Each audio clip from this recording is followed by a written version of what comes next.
Wanted to show you this brand new town hall. So Bernie Sanders did a town hall with Fox, and yeah, watch the crowd. Understand, Fox News, this is a conservative news network. Watch the reaction of the crowd and then try to argue that Bernie is not electable. Look at the logic he uses as he breaks down his policy positions and watch the crowd. First question this evening. Welcome again, Senator Sanders, which comes from Mahdi, who is a supporter of yours. Mahdi. Good evening, Senator Sanders. The coronavirus has quickly become a public health threat with a global reach, and infection and death rates are rising here in the United States. What is your assessment of the Trump administration's handling of the outbreak, and what would you do differently? Good. You don't mind if I stand here? Not at all. Your choice. All right. Sadly, we have an administration in Washington that has shown the world that it does not believe in science. Its attitude toward climate change, which it thinks is a hoax, is telling the whole world. How do we trust this administration dealing with an international crisis, healthcare crisis of the coronavirus? When you appoint Vice President Pence, an individual who also doesn't much believe in science, what you're telling the whole world is that we're politicizing this issue rather than dealing with it from a data research scientific basis. So first of all, this is what I would do. You need scientists leading the effort, not politicians. This cannot be in any way, shape, or form perceived to be a political issue. Number two, we will talk, I am sure, about Medicare for all. But when I talk about health care being a human right and all people having health care, the coronavirus crisis makes that abundantly clear as to why it should be. You got millions of people in this country today who may feel that they have a symptom, but you know what? They cannot afford to go to a doctor. And then they're going to go to work. We have a president of the United States, doesn't matter, go to work. We have a president who says absurd things. So what we need to do is right now make it clear that all Americans, if you are feeling sick, go to a doctor. It will be paid for. Don't hesitate to go to the doctor. I'll give you another example. As all of you know, or should know, we are the only major country on earth that does not have paid family and medical leave. So what does that mean in practical terms? When half of the people in this country are living paycheck to paycheck, today you're feeling sick, maybe you're coughing, maybe you have a fever, but you know what? You got to get to work. You got to go to your job at McDonald's or Burger King or Walmart, because you don't go to work, you don't get a paycheck, you don't get a paycheck, you don't feed your family. What happens if you have that virus and you're going to work? You're spreading it to other people. So right now, while we move to make paid family and medical leave national policy, at this moment at least, we say to every worker, if you are sick, stay home. And we will figure out a way to make sure that you are compensated and get your salary so your family doesn't suffer. Senator Sanders, to Mahdi's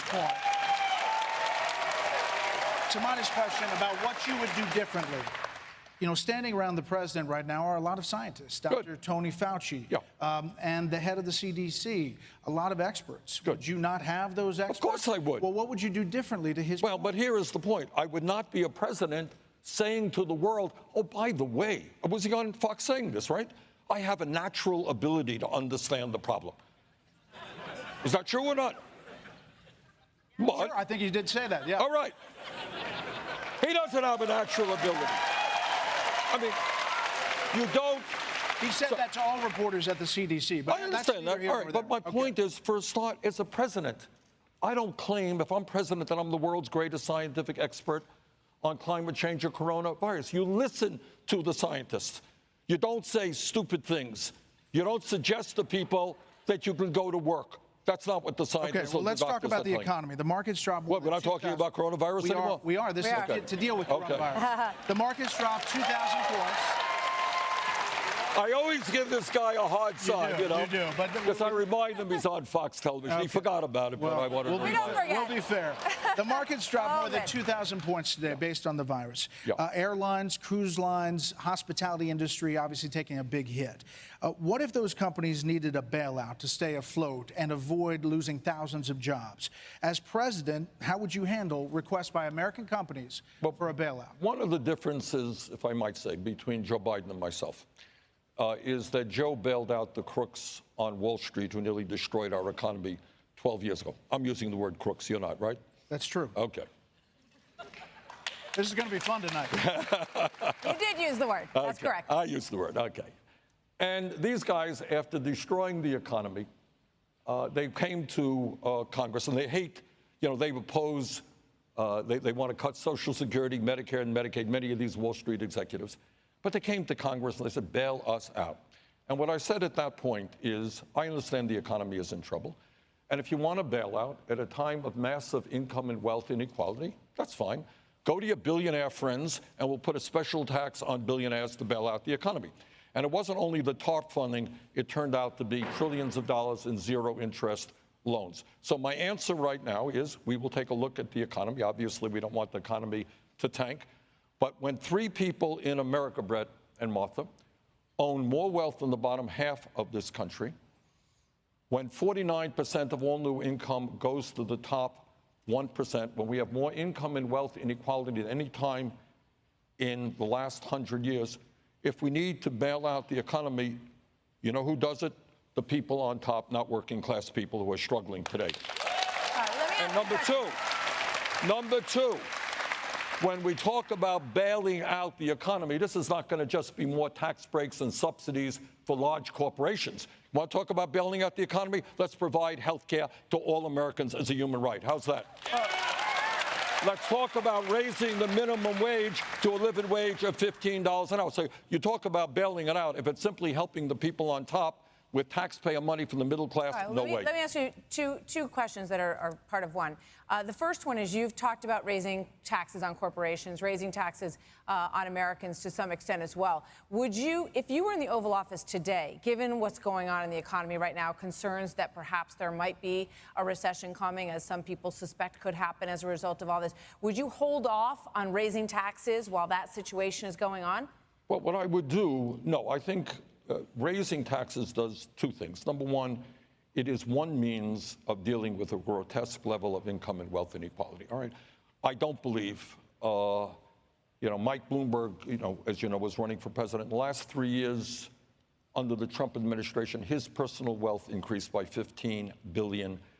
And I think that that's absurd. So I think one thing you do with progressive taxation is you say to the wealthiest people in this country whose wealth is exploding, while we have 500,000 people sleeping out on the streets, including 30,000 veterans, where we have kids who cannot afford to go to college, yeah, we're going to ask the wealthiest people in the country to pay their fair share. With respect, can I just, because you're answering that question, I think, the same way that you would have answered it a month ago before the virus happened. But I'm asking you, in the middle of right now, when we are potentially in an economic crisis, you've got all these companies that are halting conferences and cruise ships and all these things.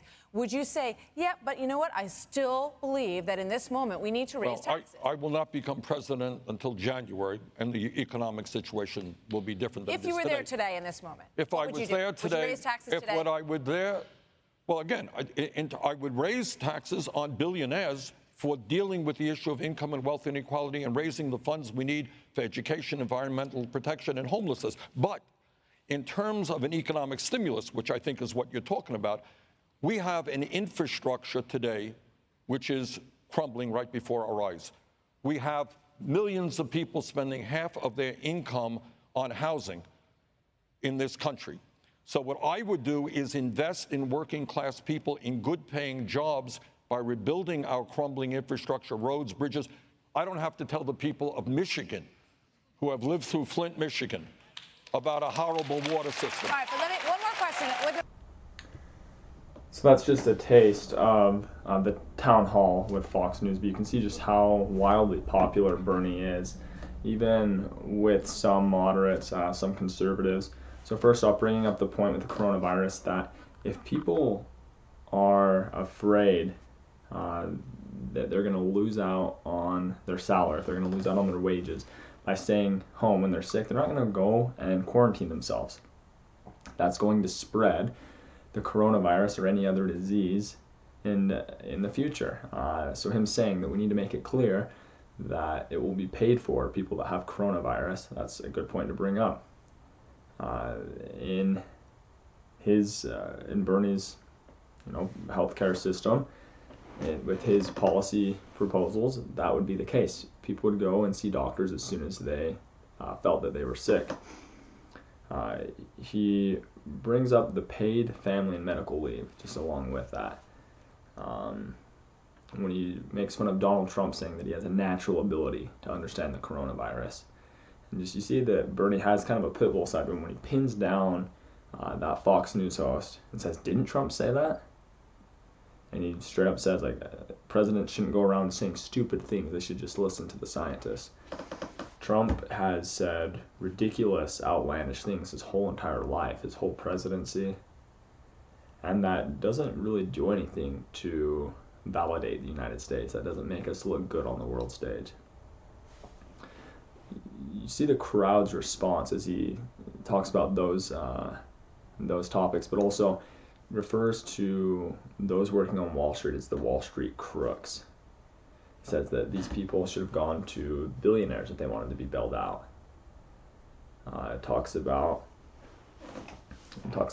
just like the infrastructure, and again, you just see the crowd going wild. Bernie did a good job though of making his views seem very moderate, seem very mainstream.